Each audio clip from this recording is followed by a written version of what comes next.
The electrostatic potential is given as a function of x in figure A and B. Calculate the corresponding electric fields in the region A, B, C and D. Plot the electric field as a function of x for the figure B.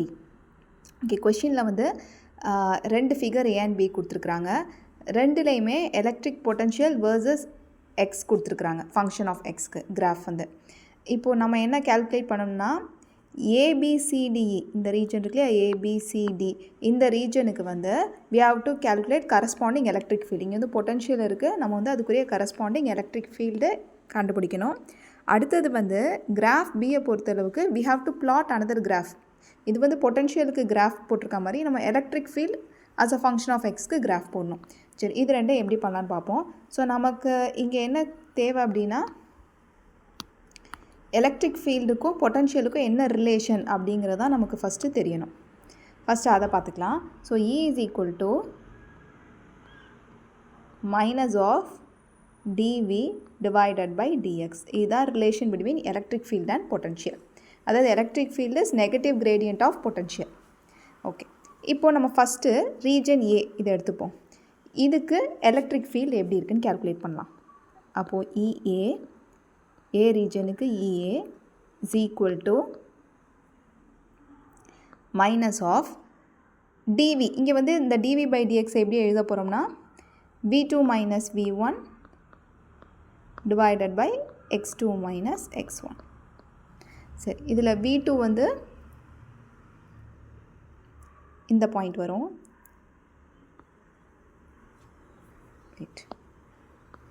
மேலே எடுத்துக்கலாம். Okay, so இந்த மைனஸாக அப்படியே இருக்கட்டும். V2 minus V1 அப்படிங்கிறது 5 minus 8. எப்படி 5 minus 8? 5ங்கிறது இந்த இடத்துல இருக்கிறது 5,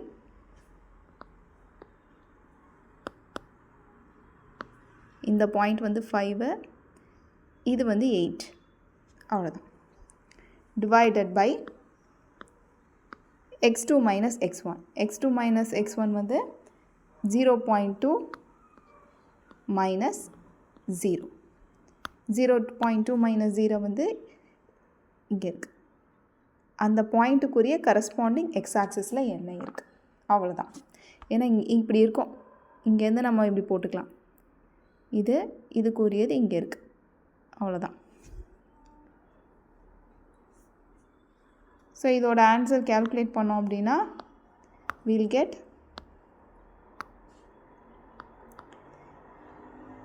5 minus 8னா minus 3 வரும். இங்கே ஆல்ரெடி வெளியில் ஒரு மைனஸ் இருக்குது. ஸோ 3/0.2 வரும், which is nothing but 15.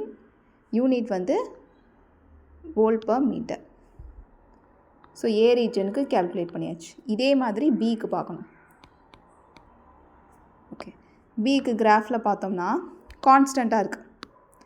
So இந்த இடத்துல we have கான்ஸ்டன்ட். லைன் வந்து கான்ஸ்டண்ட்டாக இருக்குது. கான்ஸ்டண்ட்டாக இருக்குன்னா டிஃப்ரென்ஷியேட் பண்ணால் நமக்கு ஆன்சர் வந்து 0 கிடைக்கும். அப்போ EBயோட ஆன்சர் வந்து 0. அடுத்தது EC. சி ரீஜனுக்கு கேல்குலேட் பண்ணணும். இதுக்கும் அதே மாதிரி மைனஸ் ஆஃப் என்ன வரும்னா V2 minus V1 divided by x2 minus x1. V2 minus V1 வந்து நான் ஸ்ட்ரைட்டாக ஆன்சர் போட்டுடுறேன். 7 minus 5 divided by 0.6 minus 0.4. Okay, so minus 2 divided by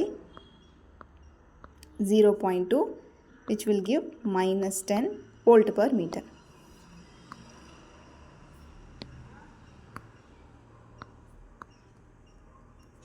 so C ரீஜனுக்கு இங்கே இருக்கும்.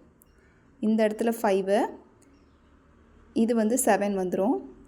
அதுக்கு நேராக இருக்கிறது 0.4, இன்னொன்று வந்து 0.6. இதை தான் இப்போ நம்ம சப்ராக்ட் பண்ணோம்.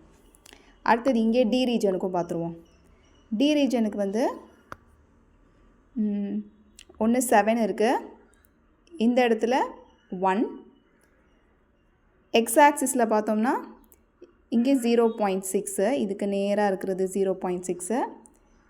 அடுத்தது இதுக்கு நேராக இருக்கிறது இந்த இடம் வந்து 0.8. ஏன்னா 6ல் முடிஞ்சிருக்கு, அப்போ அடுத்தது வந்து 8 வரும், 0.8, அவ்வளோதான். ஸோ இப்போது டி ரீஜனுக்கு கேல்குலேட் பண்ணலாம். ED is equal to minus எழுதிக்கணும். இங்கே வந்து 1 minus 7 நியூமரேட்டரில் டிவைடட் பை டினாமினேட்டரில் 0.8 மைனஸ் 0.6. ஸோ அது வந்து 6/0.2 வரும், which will give 30 volt per metre. So இப்போ 4 ரீஜனுக்கு எலக்ட்ரிக் ஃபீல்டு கேல்குலேட் பண்ணியாச்சு. இப்போது பி கிராஃபை பொறுத்தளவுக்கு இதே தான் கண்டினியூ பண்ணணும். எலக்ட்ரிக் ஃபீல்டு தான் கேல்குலேட் பண்ணோம். ஏன்னா கிராஃப் வரைய சொல்லியிருக்காங்க, அவ்வளோதான். இங்கேயும் இப்போ எப்படி நம்ம EA, EB, EC, ED போட்ட மாதிரி இங்கேயும் எலக்ட்ரிக் ஃபீல்டு கேல்குலேட் பண்ணோம். ஃபஸ்ட்டு எதுக்கு கேல்குலேட் பண்ணோம்னா x is equal to 0லேருந்து 1 வரைக்கும் எலக்ட்ரிக் ஃபீல்டோட வேல்யூ எப்படி இருக்கும். அப்போ அதுக்குரிய கரஸ்பாண்டிங் பொட்டன்ஷியல் என்னவாக இருக்கும்? ஒன்று 0, இன்னொன்று வந்து இங்கே என்ன இருக்குன்னா 30. 0ல் ஆரம்பித்து 30ல் முடியுது. அவ்வளோதான். வேறு கலரில் வேணால் போட்டுறேன். 0லேருந்து 1 இந்த ரீஜன் தான் நம்ம கேல்குலேட் பண்ண வேண்டியது. ஃபஸ்ட்டு 1 தாண்டி வந்துட்டேன். ஓகே. அப்போது பொட்டன்ஷியல் வந்து 0லேருந்து ஸ்டார்ட் ஆகி 30 வரைக்கும் போயிருக்கு. அவ்வளோதான். ஸோ பொட்டன்ஷியலோட வேல்யூ 0ல் ஸ்டார்ட் ஆகி 30 வரைக்கும் போயிருக்கு. எக்ஸ் வந்து 0ல் ஸ்டார்ட் ஆகி 1 வரைக்கும் போயிருக்கு. ஸோ இதான் வந்து 0 to 1 ரீஜனுக்கு. இதே 1 to 2 எழுதுகிறோம் அப்படின்னா வந்து 1 to 2னா இந்த லைன். இப்போது 1 வந்து இங்கே 30 V இருக்கும், 2க்கு வந்து 0க்கு வந்துடும். அப்போ 30லேருந்து 0. இப்போ அடுத்து 2 to 3க்கு பார்க்குறோம் அப்படின்னா இது ஒரு ரீஜன் 2 to 3. 2 to 3 வந்து கான்ஸ்டன்ட் இல்லையா? ஸோ எப்படி இருந்தாலும் டிஃப்ரென்ஷியேட் பண்ணும்போது நமக்கு 0 வந்துடும். இது ஈஸி, பிரச்சனை இல்லை. கான்ஸ்டன்ட் வந்துச்சுன்னா ரொம்ப ஈஸி. டிஃப்ரென்ஷியேட் பண்ணோம்னா 0. 3லேருந்து 4க்கு, 3லேருந்து 4க்குனா இதுதான் நம்மளோட ரீஜன் 3 to 4. அப்போ 3 to 4க்கு இந்த இடத்துல 0, இங்கே வந்து -30. அவ்வளோதான். அடுத்தது 4 to 5. 4 to 5 ரீஜன் வந்து இதுக்கு இங்கே இருக்குது லைனு. ஸோ அப்போ V வந்து -30லேருந்து 0 வரைக்கும். அவ்வளோதான். இதை அப்படியே எடுத்து அந்த V2 - V1 divided by x2 - x1ல் ஒவ்வொரு ரீஜனுக்காக போட்டுகிட்டே வர வேண்டியதான். ஸோ ஃபாஸ்ட்டாக போட்டுடுவோமா? ஸோ ஃபஸ்ட்டு ஃபார் 0 to 1, 0லேருந்து 1 வரைக்கும் எலக்ட்ரிக் ஃபீல்டு எப்படி இருக்க போகுது? ஸோ -30 -0 டிவைடட் பை 1 - 0ன்னு வரும்.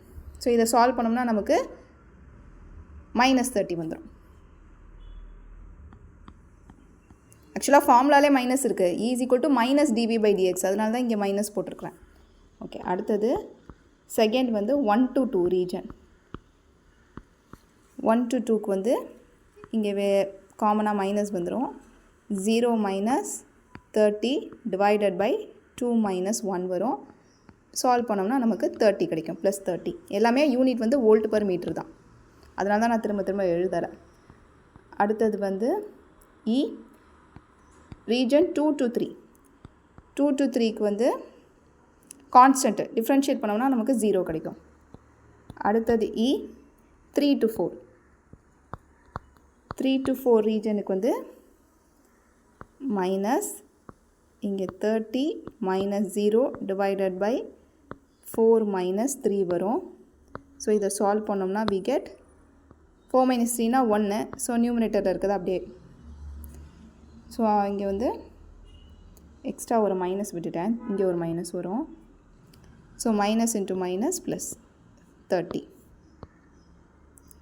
அடுத்தது 4 to 5.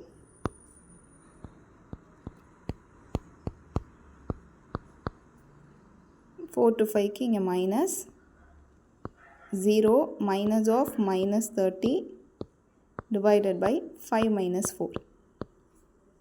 5 - 4 1 வந்துடும். ஸோ நியூமரேட்டர் மட்டும் சால்வ் பண்ணோம்னா we get -30. இப்போது இதுக்கு நம்ம கிராஃப் மட்டும் வரைஞ்சால் போதும், அவ்வளோதான். ஏன்னா செகண்ட் கொஷினை பொறுத்தளவுக்கு பொட்டன்ஷியல் கண்டுபிடிக்கிறது மட்டும் இல்லாமல் அதுக்கு கிராஃபும் எலக்ட்ரிக் ஃபீல்டு கண்டுபிடிக்கிறது இல்லாமல் அதுக்கு நம்ம கிராஃபும் போடணும். ஓகே. இதுக்குரிய கிராஃப் ஒன்று எடுத்து வச்சுருக்கேன். இது எப்படி போடுறதுன்னு நான் சொல்லிடுறேன். ஓகே.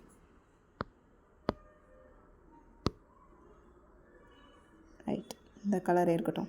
So first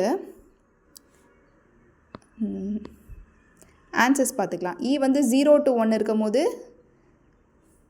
-30. இப்படி வச்சுட்டோம்னா தெரியும். ஓகே.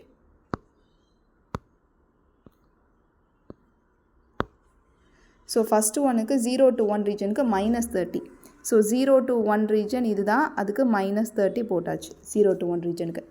அடுத்தது 1 to 2 ரீஜனுக்கு 30 +30 இங்கே இருக்குது. ஸோ அப்போது +30 இங்கே ஒரு லைன் போட்டுக்கணும். அடுத்தது 2 to 3 வந்து கான்ஸ்டன்ட்னால நமக்கு டிஃப்ரென்ஷியேட் பண்ணுவோம் 0 கிடச்சிச்சு. ஸோ 0க்கு நேராக 2 to 3ல் ஒரு லைன் போட்டுற வேண்டியதான்.